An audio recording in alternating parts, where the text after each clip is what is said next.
இயேசு கிறிஸ்து எருசலேமுக்கு போகும்பொழுது 10 குஷ்டரோகிகள் அவரிடத்தில் வந்து, இயேசுவே, எங்களுக்கு இரங்கும் என்று கேட்டுக்கொண்டார்கள்.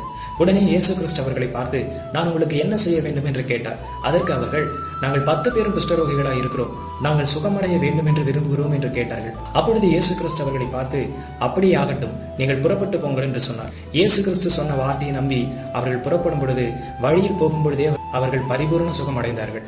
சுகமான 10 பேரில் ஒருவன் மறுபடியும் இயேசுவை பார்த்து நன்றி சொல்லுகிறதற்கு வந்தான். அப்பொழுது இயேசு கிறிஸ்துவனை பார்த்து, சுகமடைந்தது 10 பேர் அல்லவா, நீ மட்டும்தான் வந்திருக்கிறாய், மற்ற 9 பேர் எங்கே என்று கேட்டார். அவர்கள் யாரும் வரவில்லை என்று அவன் சொன்னான். அப்பொழுது இயேசு கிறிஸ்துவனை பார்த்து, சுகமடைந்ததற்கு நன்றி சொல்லுகிறதற்கு என்னை தேடி நீ மறுபடியும் வந்திருக்கிறாய், உன் விசுவாசம் உன்னை ரட்சித்தது என்று சொன்னார். என் அன்பு சகோதர சகோதரிகளே, கடவுளினிடத்திலிருந்து அநேக நன்மைகளை நாம் பெற்றுக்கொள்கிறோம். ஆனால் நன்றி சொல்லுகிற இருதயம் நமக்கு இருக்கிறதா? 10 பேர் தேவையோடு வந்தார்கள், அதில் 9 பேர் சுகமடைந்து விட்டு அவரை கண்டு கொள்ளாமல் போய்விட்டார்கள். ஆனாலும் அந்த ஒருவன் இயேசுவை மறுபடியுமாய் தேடி வந்து, உலகத்தில் எந்த மருத்துவர்களாலும் சுகத்தை தர முடியாத எனக்கு இந்த இயேசு கிறிஸ்து சுகத்தை கொடுத்தார், ஆகையால் இவரை மறுபடியுமாய் நான் பார்த்து நன்றி மட்டும் சொல்லிவிட்டு வந்து விடுகிறேன் என்று சொல்லி அவன் இயேசுவை தேடி வந்தான். கர்த்தர் செய்த நன்மைகளுக்கு நன்றி சொல்லுங்கள், இடைவிடாமல் நன்றி சொல்லுங்கள், எந்த சூழ்நிலையிலும் நன்றி சொல்லுங்கள், கடைசி வரை நன்றி சொல்லுங்கள். கர்த்தர் உங்களை ஆசீர்வதிப்பாராக. ஆமென்.